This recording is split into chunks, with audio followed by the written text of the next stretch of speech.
Assalamualaikum teman-teman, jangan lupa untuk subscribe ya. Mari kita telah lebih lanjut teori tentang Rayleigh dan Gaban bertemu untuk membandingkan era Roger dan era Luffy. Menghubungkan dua generasi bajak laut. Pertemuan antara Rayleigh dan Gaban, dua tokoh kunci dari era Raja Bajak Laut Gold de Roger, dengan kemunculan Monkey D. Luffy sebagai figur sentral di generasi baru, akan menjadi momen yang syarat makna. Mereka berdua memiliki perspektif unik tentang bagaimana Roger memimpin krunya dan menaklukkan Grand Line. Membandingkan pengalaman mereka dengan apa yang mereka ketahui tentang Luffy dan topi jerami akan memberikan wawasan yang mendalam tentang evolusi dunia bajak laut. Potensi poin perbandingan, kepribadian dan gaya kepemimpinan Kapten Roger, dikenal bebas, bersemangat, dan karismatik, menarik orang-orang kuat untuk mengikutinya.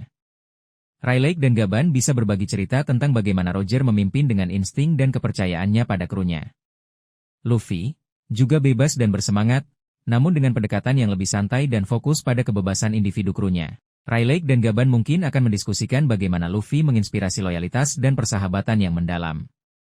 Komposisi dan dinamika kru bajak laut Roger terdiri dari individu-individu dengan keahlian dan kekuatan luar biasa di berbagai bidang. Rayleigh dan Gaban bisa berbagi tentang peran unik setiap anggota dan bagaimana mereka saling melengkapi. Bajak laut topi jerami juga beragam dengan keahlian unik, namun dengan ikatan persahabatan yang sangat kuat dan impian individu yang saling terkait dengan impian kapten. Mereka mungkin akan membandingkan bagaimana kedua kru berfungsi sebagai sebuah keluarga. Tujuan dan motivasi. Roger, tujuannya adalah untuk menaklukkan Grand Line dan menemukan Lauk Tale, didorong oleh rasa ingin tahu dan semangat petualangan. Rayleigh dan Gaban bisa berbagi pemahaman mereka tentang ambisi Roger yang sebenarnya. Luffy, tujuannya adalah menjadi raja bajak laut dengan kebebasan mutlak, didorong oleh keinginan untuk menjelajahi dunia dan melindungi teman-temannya. Mereka mungkin akan mendiskusikan apakah motivasi Luffy sejalan dengan semangat Roger. Tantangan dan musuh yang dihadapi. Era Roger, menghadapi angkatan laut yang kuat, bajak laut saingan yang tangguh, seperti Shiki, dan misteri Grand Line itu sendiri. Rayleigh dan Gaban bisa berbagi tentang kesulitan yang mereka hadapi. Era Luffy, menghadapi pemerintah dunia yang lebih terorganisir, Yonko yang berkuasa, dan ancaman baru seperti bajak laut Kurohige.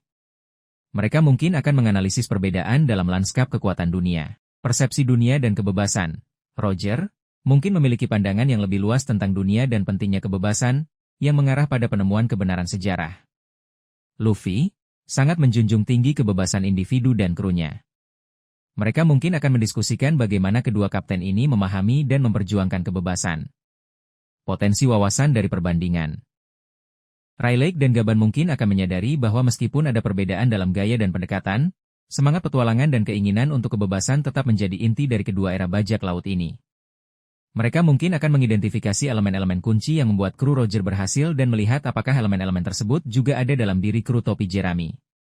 Perbandingan ini bisa membantu mereka memahami mengapa Luffy memiliki potensi untuk melampaui bahkan Roger dalam mencapai tujuannya. Kesimpulan teori. Diskusi antara Rayleigh dan Gaban tentang perbandingan era Roger dan era Luffy akan menjadi momen yang sangat berharga. Ini akan menghubungkan masa lalu dengan masa kini, memberikan perspektif yang unik tentang evolusi dunia bajak laut, dan memperkuat harapan bahwa Luffy memang penerus yang layak untuk Raja Bajak Laut.